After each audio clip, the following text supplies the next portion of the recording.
Hello friends, welcome back to my new video. In this video, I'm going to teach you today's 5 vocabulary words. So friends, as you all know, we are on our 75 days challenge. So this is our 20th video of this challenge. So friends, without any delay, let's get started. Our first word is crutches. Crutches, a type of stick that you put under your arm to help you walk when you have hurt your leg or foot.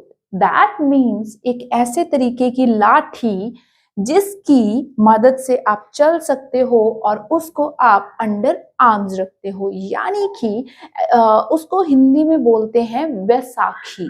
ठीक है, तो crutches किसको बोला जाता है? वैसाखी को। अब इसका सेंटेंस करते हैं, I give them 2 crutches so that those poor people can walk easily, यानी कि मैंने उन्हें 2 वैसाखियां दी ताकि वह गरीब लोग आसानी से चल सके। किसी जरूरतमंद की हेल्प जरूर करनी चाहिए और आप भी जितना भी आप कमाते हो, अगर नहीं कमाते हो तो थोड़ा सा पॉकेट मनी में से निकाल के जरूरतमंदों की मदद जरूर किया कीजिए। Our second word is fancy. Fancy means expensive or fashionable. हम fancy को expensive और fashionable सेंस में कर रहे हैं। fancy के और भी काफी सारे मीनिंग निकलते हैं, तो आप इसको गूगल कर सकते हो। I don't like such fancy dresses. I prefer wearing simple ones. यानी कि मुझे बहुत ज्यादा फैंसी ड्रेसेस बहुत ज़्यादा डिज़ाइनर होती हैं या फैशनेबल होती हैं, तो मुझे वह पहनना पसंद नहीं है। I prefer wearing simple ones, मुझे आम या फिर सादी ड्रेसेस को पहनना पसंद है। So our third word is expensive. Expensive means costing a lot of money, यानी कि महंगा।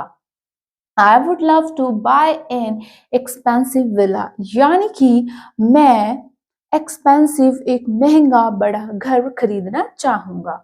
सो our fourth word is sulking. Sulking, what it mean? To be silent or refuse to smile, यानी कि शांत रहना और मुस्कुराने से मना कर देना। She spent the whole day sulking in her room because her plans got cancelled, यानी कि उसने अपना पूरा जो समय था वो चुपचाप बिना स्माइल करे बिताया एक रूम में, क्योंकि उसके जो सारे प्लान्स थे वो कैंसिल हो चुके थे। So our fifth word is brain wash. What it mean? To force somebody to plan something by using strong mental pressure, यानी कि जब किसी को प्रेशराइज करके कोई बात मनवाई जाती है तो उसको हम क्या बोलते हैं? ब्रेन वॉश, यानी कि उस एक चीज के अलावा आपके दिमाग में कोई और बात जाती ही नहीं है।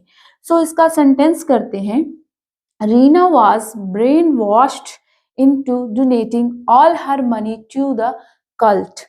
दैट मीन्स कल्ट क्या होता है? कल्ट होता है कोई भी जो रिलीजियस, जो धार्मिक संस्था हो सकती है, कोई भी ऐसी चीज जहां पर सिर्फ एक वर्ग के लोग इकट्ठा हो, कोई संगठन हो लोगों का, उसको कल्ट बोला जाता है। तो रीना को ब्रेन वॉश करा गया क्योंकि उसने अपनी जो पूरी मनी थी into donating all her money to the cult, उस पूरी रिलीजियस, उस धार्मिक संस्था को सारी मनी डोनेट करने के लिए उसको क्या करा गया था? ब्रेन वॉश्ड, यानी कि उसका दिमाग काम करना बंद कर गया था और उसने जल्दबाजी में ये कर दिया। पुल समवन्स लेग, ये हमारा फ्रेज है, यानी कि to play a practical joke. That means किसी की टांग खींचना, इसको बोल सकते हो आप।